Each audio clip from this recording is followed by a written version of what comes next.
Hello everybody, and welcome back to my series of reviewing every single Godzilla movie up until the latest one.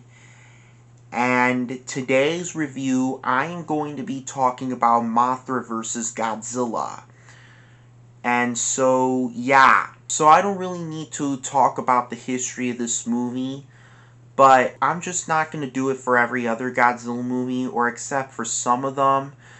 But because I have explained the history of the last movie, but I just don't need to do that. I'm just going to get started with this video.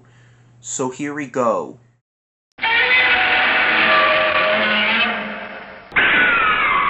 In this movie, a giant Mothra egg has been washed ashore in Japan, and then some greedy men decided to exploit the profit, ignoring the warnings from the Shobijin, Mothra's two twin fairies, and then our main characters and then that stuff happen.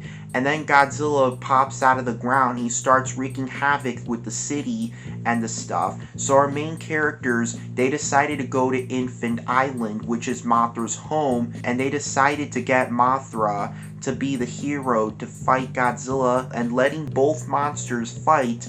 And then all of a sudden Mothra dies, giving birth to her little larvas that were inside the egg the whole time. And then the larvas attempt to defeat Godzilla, and then Godzilla falls right into the ocean with all the silk wrapped in him. And then our two larvas leave the country. The human characters say goodbye, they appreciate the larvas, and then the movie ends. The characters of this movie are Ichiro Sakai, Junko Nakashimi, or Nakanishi, and many more characters. I'm sorry, I'm just looking at the phone, but I'm not gonna explain. So here are the characters of this movie.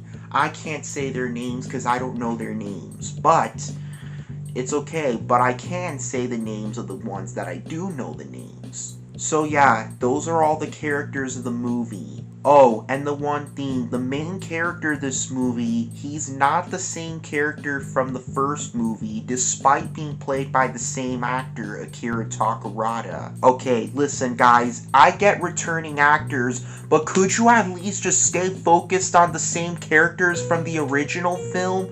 Come on, stop replacing the cast and reusing actors to play different characters. That's a stupid idea. So this movie at times, the movie is basically just a mixed bag.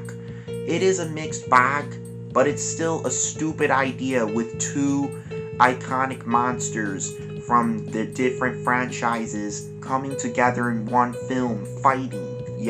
This movie has some great elements. I like the plot. The plot is a good plot. The effects look pretty good, while the practical fire effects and stuff, they look really good. All the effects, I really love that. The special effects and the monster scenes. I really love the slow pacing of the monster scenes, because that's how slow giant monsters are. Like Godzilla, he's just being a giant monster. And the music score by Akira Ifukube is well done. I really love the soundtrack. Yes, once again, we have Akira Ifukube from the last movie and the original. However, the problems I have with the movie, the thing is, the problem with this movie is that it's not a really good idea of a crossover, like I said. And I'm not a really big fan of Mothra. Like Mothra, I don't like her. She's just a giant moth. It's just a giant bug. Like,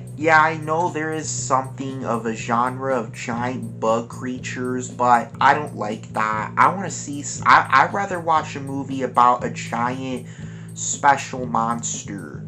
But Mothra, much like King Kong, it's basically just a giant animal and not anything special. She's just nothing special. And it's just really wasting a lot of time with the Shobijin singing the song, and of course. But those are some of the problems I have with the movie.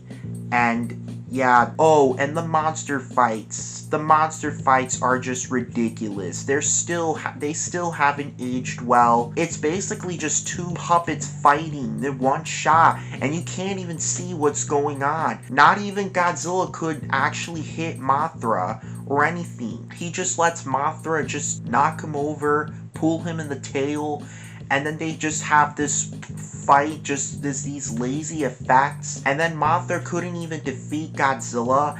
Godzilla just ends up killing Mothra, and that's it. Our hero kaiju this movie is dead, giving birth to her little babies. And also, when the larvae attempt to silk Godzilla up, Godzilla doesn't do anything. Nothing at all. All he does is just stands there and does nothing. He does nothing at all. He doesn't shoot his atomic breath. He doesn't use his tail. Nothing. He just lets the stupid little larvas shoot their silk at them, and then he falls right into the ocean. And okay, I'm sorry guys, but the other camera, now I'm using my phone because the other camera, none of the batteries are working. All the batteries are dead. I'm gonna have to wait until one of the batteries gets charged, and then maybe I'll continue using the camera. But yeah, and that's how they defeat Godzilla. Like, seriously, how lazy, how much lazy writing. That's how good the defeat, that's how good the ending is. That's how good the scene is. So overall, this movie is pretty decent. The acting's pretty good. The characters, I like the characters. They're still pretty good characters, but the problem is that it has a really stupid idea of just two characters fighting from different franchises or something. The Godzilla's defeat is very lazy and stuff, and Mothra is not a good monster in my opinion. And yeah, those are the problems. So this movie has some mixed stuff, and for my final rating, I'm gonna say watch it at your own risk, because there's a lot of problems with this movie, but I actually still really did like some things in the movie that actually really saved the movie. But yeah, this movie overall, it's better than King Kong and Raids Again. Just a really better film compared to the other two. And yeah, so yeah, I am going to finish my videos just tonight, guys, and I will see you guys in the next time when I review Ghidorah the Three-Headed Monster, another good Godzilla movie, another great one, and another new favorite one I found. I can't wait to talk about that movie. And yeah, I will see you guys in the next video, in that video when I come back. So yeah, so take care everybody, stay tuned for my Ghidorah review. I will film that in another time when I finally get the camera live. So yeah, goodbye everybody, I love you, take care.